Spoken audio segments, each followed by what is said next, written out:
I now have the pleasure to introduce our last speaker on this stage for today, whose name is David Levy. David, you're from SYN-RG-Ai. I think that's how I would pronounce it now from what I see. You're a senior investment manager there. You have a background in physics, and you have gained experience in both Israeli and German tech companies, working with semiconductors, working with electronics, working with engineering.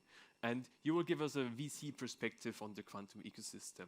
Welcome on stage. This is the clicker, and yes, the floor is yours. Perfect, thank you.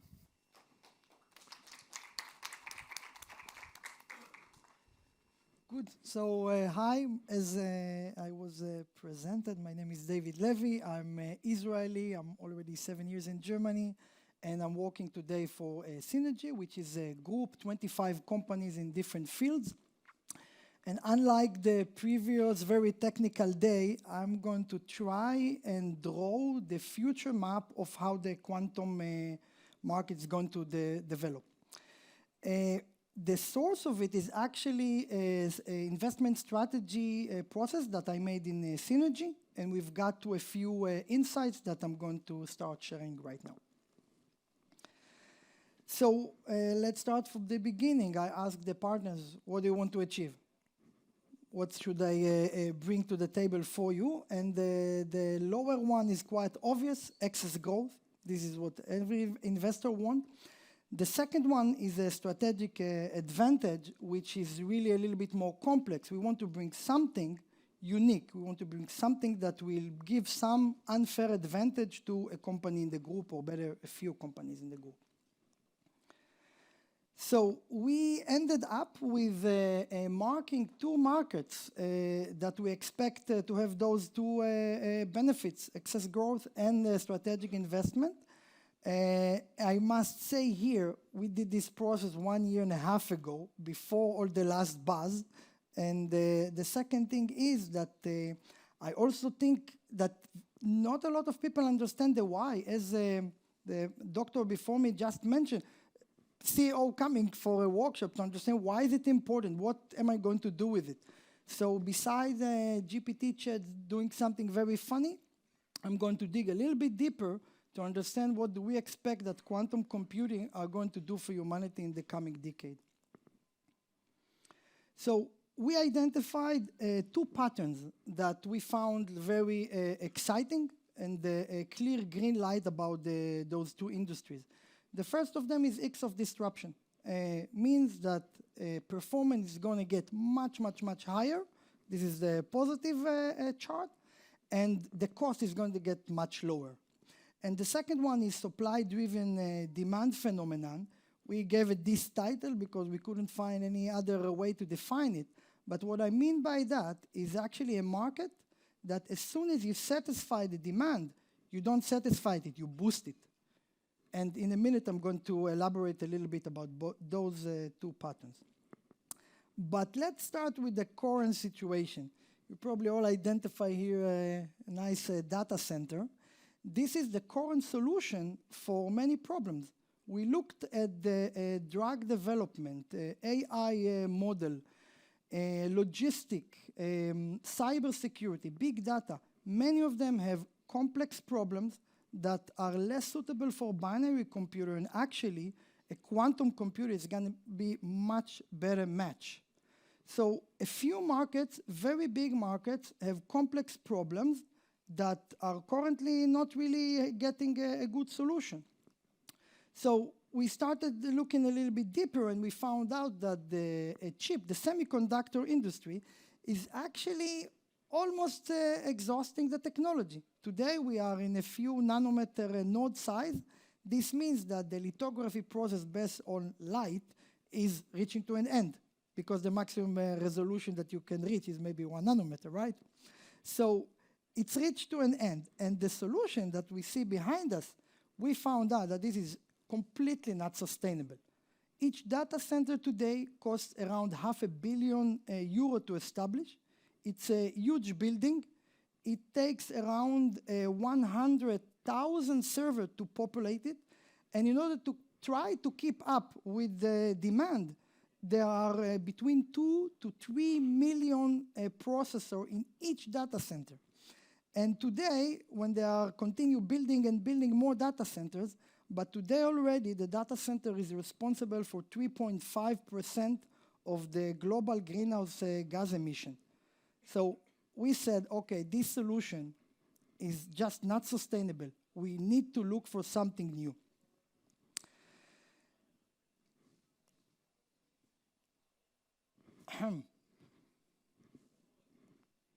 Okay, good. So we took a look at the quantum computer to better understand if this is going to be maybe the future solution, and we were very happy to see a lot of positive signals. The first signal is the X of disruption, which means performance is going to go rocket high, and the cost is going to be much lower than we think. I'm going to try to give you a feeling of what do I mean by that.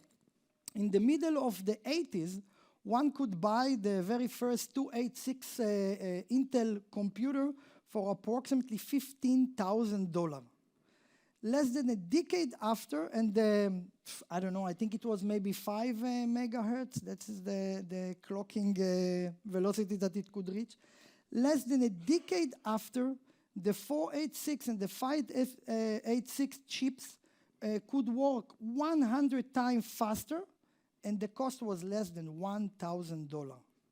And we think that the same phenomenon is starting now with the quantum computing. So let me see that I didn't forget anything. Yeah, so after that, remember those two numbers, 90% cheaper, 100% better performance. The second phenomenon that we identify, and this is something that I find really, really fascinating, is a supply-driven demand. And also here, I'm going to take one past example to give you the feeling of how this is going to behave. So in the beginning of the 2000, we start having those USB flash drives with maybe 128 megabytes, and which, by the way, the flash drive was also invented in Israel by SanDisk. And then let's say, I will take a simple example. Our demand is going to be media files, and our supply is going to be the memory, the capacity of the memory, the volume of the memory. So we could store photos, and this was really awesome. But then the market wanted higher resolution photos, they wanted more photos, and they demand higher memory, a bigger memory. That's great. But as soon as more memory was brought to the market, what happened?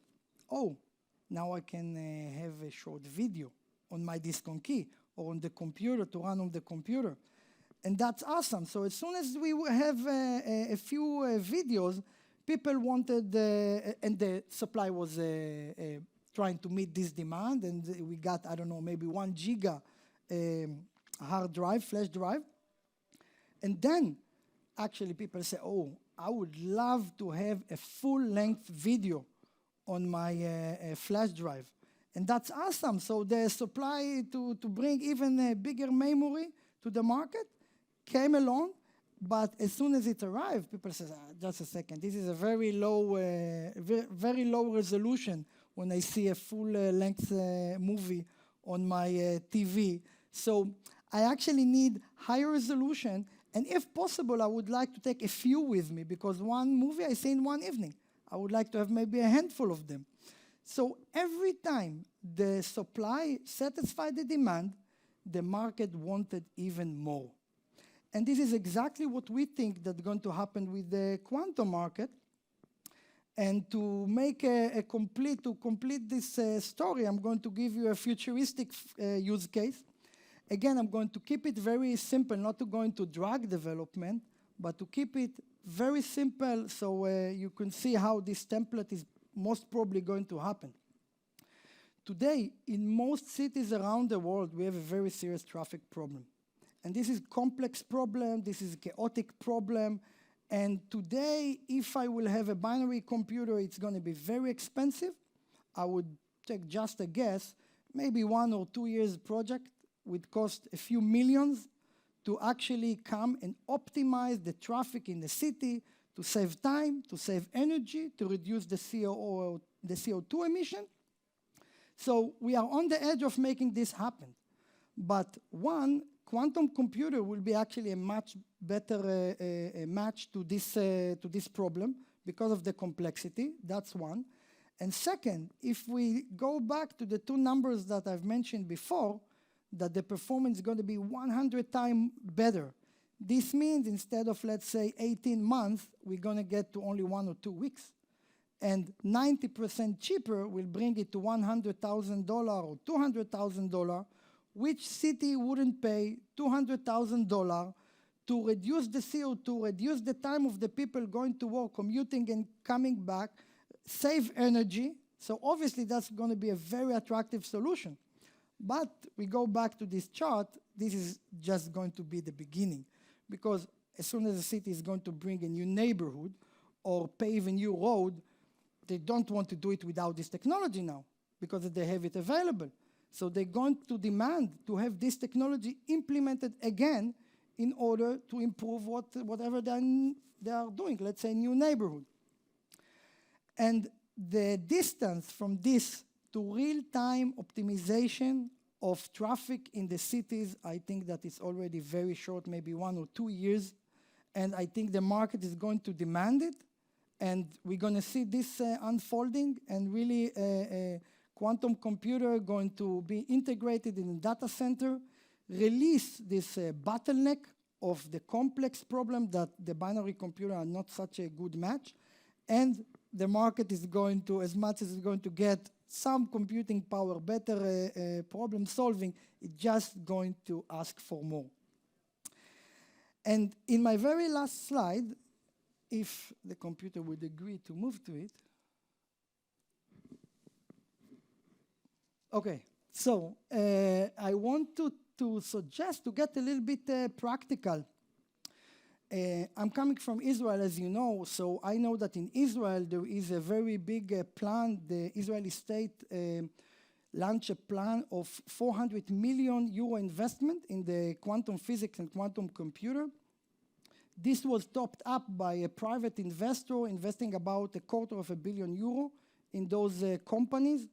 And we have today more than 40 different startups in the field doing a variety of work, software to solve the algorithm that we're all missing in the quantum computing. Some of them are doing a full stack like quantum art, and some of them are focused on a core, on the processor of the quantum computer, aiming to reach more than 1 million qubit within a few years. So I want to invite you to consider Israel, which is also a part of the Horizon program of the EU. By the way, all the way to the highest readiness level of technology. And I think that we are exactly in the stage that quantum computing needs this practicality. As the previous speaker mentioned, there are after use cases. They want to reach some use cases. I'll go back for a second. A huge case that's going to cross this red line in the middle and be with positive ROI, not any more investment in technology and R&D, but something that's going to get with positive ROI.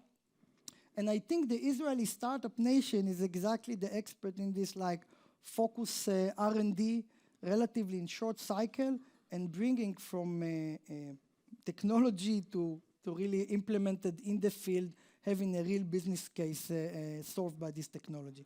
So if you are working in a startup, you are very welcome to approach me and talk. If you want to consider any cooperation with Israel, it will be my pleasure to connect you with the experts. And I look forward that you will come and tell me, wow, this is exactly what happened with the quantum computer in the years after we heard you. Thank you very much for listening, and have a great rest of the day.